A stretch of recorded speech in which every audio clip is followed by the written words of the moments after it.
Hi guys, আমি চলে এসেছি কলকাতা এয়ারপোর্টে। যাব ভিয়েতনামে গিয়ে সমস্ত ছবি, বিভিন্ন জায়গায় যে ঘুরবো তার ভিডিও সমস্তটাই আপলোড করব, আপনারা দেখতে থাকুন। হ্যানয় নয়বাই এয়ারপোর্টে নেমে লোকাল এসি বাসে করে হোয়ান কেম লেকের কাছে আমরা যে হোটেল বুক করেছিলাম সেই হোটেলে উঠেছিলাম। তবে আপনারা কার বুক করেও হোটেলে যেতে পারেন, তার খরচ 700 থেকে 800 টাকার মতো পড়বে। কিন্তু আমি বাসে গিয়েছিলাম, তাই ওখানে এয়ারপোর্টের সামনেই বাস আছে, বাসে করে গিয়েছিলাম বলেই 140 টাকায় আমি হোয়ান কেম লেকের কাছে পৌঁছে গিয়েছিলাম। কিভাবে কিসে করে কম খরচে এয়ারপোর্ট থেকে হোটেলে যাওয়ার জন্য কোথায় নামতে হবে, কিভাবে ঘুরবেন সমস্ত জায়গায়, তার সবটাই আমি উল্লেখ করে দিচ্ছি। স্কিপ না করে দেখতে থাকুন, আর চ্যানেলটিকে অবশ্যই সাবস্ক্রাইব করবেন, লাইক কমেন্ট করবেন, শেয়ার করবেন। আমি প্রথম দিনেই দুপুরে খাওয়া দাওয়া করে 12:30 নাগাদ বেরিয়ে পড়েছিলাম ভেনিসের উদ্দেশ্যে। হোয়ান কেম লেকের পাশে অপেরা হাউস বলে একটি হাউস আছে, ওখান থেকে আমি ভেনিসে যাওয়ার জন্য এসি বাস পেয়েছিলাম। এই এসি বাসের ভাড়া একদমই নেই, পুরো ফ্রিতে 24 কিলোমিটার দূরে ভেনিস, সেখানে আপনাদের নিয়ে যাবে। এই বাসে করে যাওয়া এবং আসা দুটোই হবে। আমি চলে এসেছি ভিয়েতনামের ভেনিসে। এখানে অসাধারণ দৃশ্য, দারুণ লাগছে দেখতে, এবং পুরো ভিডিওটা এখানে করব দেখার মতো।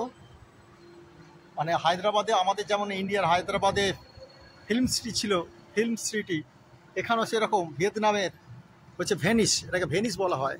ভেনিসে বিভিন্ন রকম কারুকার্য এবং ভেনিসে বোট রয়েছে, ছোট ছোট বোট রয়েছে, সে বোটে করে ঘুরে বেড়াবো। যেমন ভেনিস যেমন আমরা দেখি, এবং এই যে গ্রিন বাস, এই গ্রিন বাস দেখাচ্ছি, এই গ্রিন বাসে করে এলাম ওখান থেকে, আমাদের থেকে এই গ্রিন বাস পুরো ফ্রিতে নিয়ে এলো, এসি গ্রিন বাস। আমি সব ডিরেকশান দিয়ে দেবো, কীভাবে আসতে হবে না হবে সব কিছু জানিয়ে দেবো, শুধু আপনারা ফলো করুন। বাস এখানেই নামিয়ে দেবে, দেখতে পাবেন সামনেই বড় টাওয়ার রয়েছে, ভেনিসের টাওয়ার। এখান দিয়ে আমরা ঢুকে যাব, ভিতরে প্রবেশ করব। বোটে যাওয়ার জন্য, বোটে চাপার জন্য সামনে কাউন্টার রয়েছে। কাউন্টারে টিকিট ভাড়া জিজ্ঞেস করেছিলাম, পার হেড 500 টাকা করে। কিন্তু আমার মেয়ে বিষয়টা সবটাই জানে, সেই জন্য অনলাইনে সঙ্গে সঙ্গে সাইডে গিয়ে, আমি সাইড বলে দেব, সাইডে গিয়ে মোটামুটি 3 জনের জন্য 1414 টাকায় হয়ে গেল, যেখানে 1500 টাকা লাগতো। দেখতে পাচ্ছেন সামনেই বোট রয়েছে, বোটে করে প্রায় 1 কিলোমিটার আমরা যাব। বোটে চেপেছি, চেপে চেপে ঘুরছি, কি সুন্দর অসাধারণ দৃশ্য। মনে হচ্ছে যে পুরো ভেনিসে চলে এসেছি। যদিও এই শহরটা নতুন করে হ্যানয়ে তৈরি হয়েছে, এক বেসরকারি কোম্পানি এই শহরটা তৈরি করেছেন, এবং বিশাল এলাকা জুড়ে প্রায় 2-3টে গ্রাম, আমাদের যদি গ্রামের কথা বলা যায়, 2 থেকে 3খানা গ্রাম জুড়ে এই শহর তৈরি করেছে। এই শহরে শুধু ভেনিস নয়, আরও অনেক শহর আছে, চায়না আছে, জাপান আছে, ফ্রান্স আছে, কোরিয়া আছে, সবটাই আপনাদের প্রত্যেকটা ভিডিও দেখাবো। তবে আজকের জার্নি হচ্ছে আমাদের ভেনিস, দেখতে থাকুন। ভিয়েতনামের ক্যাপিটাল হলো হ্যানয়। এই হ্যানয়েই আমরা গিয়েছিলাম। আপনারা ভাববেন না যে সত্যি সত্যি ভেনিসে চলে গেছি। হ্যানয়েই একটি জায়গায় ভেনিস তৈরি হয়েছে, শহর, বিশাল 4-5খানা গ্রাম জুড়ে এই শহর তৈরি হয়েছে। প্রচুর বিল্ডিং, প্রচুর, আপনি শুধু মানে যাচ্ছেন কিলোমিটার পর কিলোমিটার শুধু বিল্ডিং আর বিল্ডিং, ফাঁকা বিল্ডিং, সেখানে মানুষজনের দেখা পাচ্ছি না। এই শহরটি 2024 সালে ওপেন হয়েছে, যার জন্য অনেকের কাছেই এই শহর অপরিচিত। যারা জানে তারা ঘুরতে চায়, তবে এই সিজনটায় হচ্ছে অফ সিজন। আর 2 মাস আগে সিজন ছিল, সেই সময় করে প্রচুর দর্শক এখানে আসতেন। তা আমরা যদিও বিশেষ কাজে আমরা হ্যানয় এসেছিলাম, একটা ইনভিটেশন ছিল, তার আমন্ত্রণে সাড়া দিয়ে আমরা এসেছিলাম। এখানকার দিনের বেলার প্রকৃতি আলাদা, সৌন্দর্য আলাদা, অসাধারণ লাগে দিনের বেলা। আবার রাতের বেলা তার প্রকৃতি আলাদা হয়ে যায়, মনে হয় আমরা কোথায় আছি, নিজেদেরকে হারিয়ে ফেলি।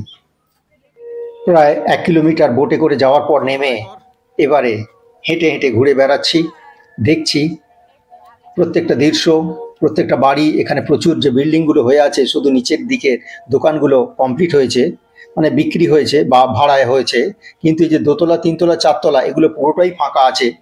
কেউ কিনতে চাইলে কেনার জন্য আছে, কেউ ভাড়া চাইলে ভাড়াও পাওয়া যাবে এখানে, এবং এখানে স্টেও করা যাবে, রাতে নাইট স্টেও করা যাবে, তারও ভাড়ার ব্যবস্থা আছে। আস্তে আস্তে অন্ধকার হয়ে আসছে। আমরা প্রায় ওখানে 2টো নাগাদ পৌঁছে গিয়েছিলাম, 2টো আড়াইটা নাগাদ। দুপুরে আবার ওখানে গিয়ে খাওয়া দাওয়া করে সবটা ঘুরলাম, ঘুরে টুরে অপেক্ষা করছিলাম প্রায় 2 ঘন্টার মতো সন্ধে হতে। তবে সন্ধ্যের যে রাতের যে ভেনিস, যে শহর, যে দৃশ্য, যে মুগ্ধকর পরিবেশ, সেটা দেখার জন্যই আমরা অপেক্ষা করছিলাম।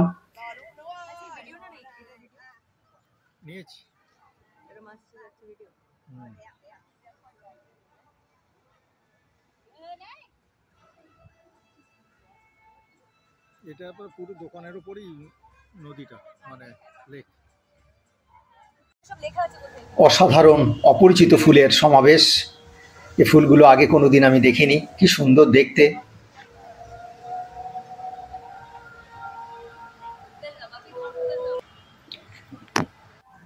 এখান থেকে আমি ব্রিজের উপরে উঠে যাব। ব্রিজের উপরে উঠে গেছি, যে ব্রিজটা ওভারব্রিজ বলা হয়, রাস্তার এপার থেকে ওপার নিচ দিয়ে রাস্তা যাচ্ছে। সেই ব্রিজের প্রকৃতিও আলাদা, শোভা আলাদা, অসাধারণ দেখতে। এবং ব্রিজের মাঝখানে বসার জন্য সুন্দর সুন্দর জায়গা করে দিয়েছে, এখানে বসে রেস্টও নিতে পারেন। ব্রিজটা এপার থেকে ওপার বেশ বড় দেখতে লাগছে, এবং খুব সুন্দরভাবে তৈরিও করেছে, ডেকোরেটিভ তৈরি করেছে। মাঝে সুন্দর গাছপালা লাগানো আছে, দেখার মতো। সব বিল্ডিং তৈরি হচ্ছে, নিচ দিয়ে গাড়ি ঘোড়া যাচ্ছে, আর এইদিকে ভেনিসের শহর তৈরি করেছে। ক্রমশ সন্ধে হয়ে আসছে, সমস্ত আলো লাইট চালু হয়ে গেছে, জ্বালানো হয়ে গেছে।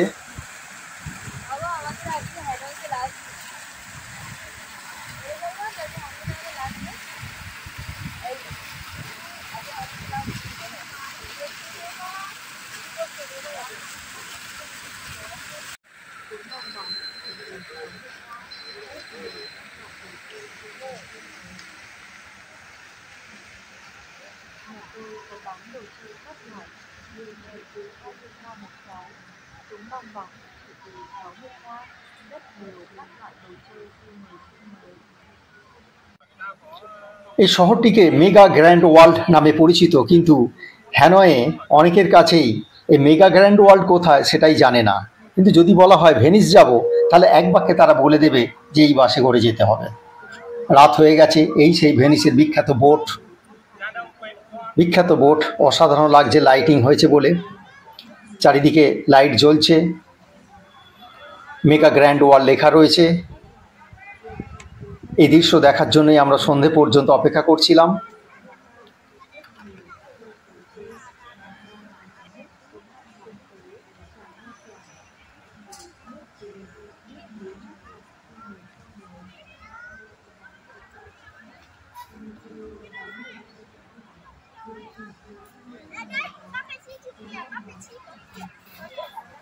জলের উপরে বাড়িগুলো যেন ভেসে আছে, জলের মধ্যেই ভেসে আছে, সুন্দর লাগছে।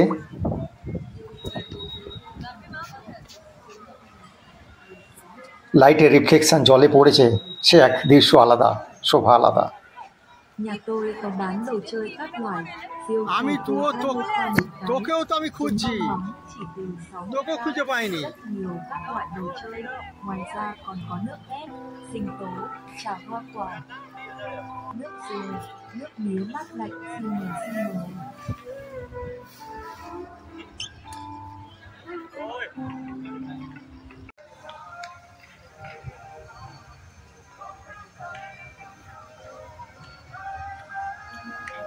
এগুলি দিনের আলোয় দেখেছিলাম, অতটা সুন্দর লাগেনি, কিন্তু রাতে দেখুন কি সুন্দর লাগছে, লাইটিং হয়েছে। ওই জলের প্রকৃতিটা দেখুন, জলটা কি সুন্দর চিকচিক করছে। সব লাইটিং হয়ে গেছে, শুরু হয়ে গেছে রাতের বেলায়, লাইট জ্বলছে। দূরের যে ব্রিজে উঠেছিলাম, যে ব্রিজের কথা বললাম, ওভার ব্রিজের কথা, সুন্দর লাইটিং হয়েছে। এদিকে একটা রয়েছে নাগরদোলা দূরে, ওটা আমি কাছ থেকে একটু বাদেই দেখাবো। রাতের বেলা বোট বন্ধ হয়ে গেছে, বোট চলে না রাতের বেলা, সন্ধে পর্যন্ত চলে। এই সেই নাগরদোলা, কি সুন্দর লাগছে লাইটে। আমি দিনের বেলাও আপনাদের দেখিয়েছিলাম।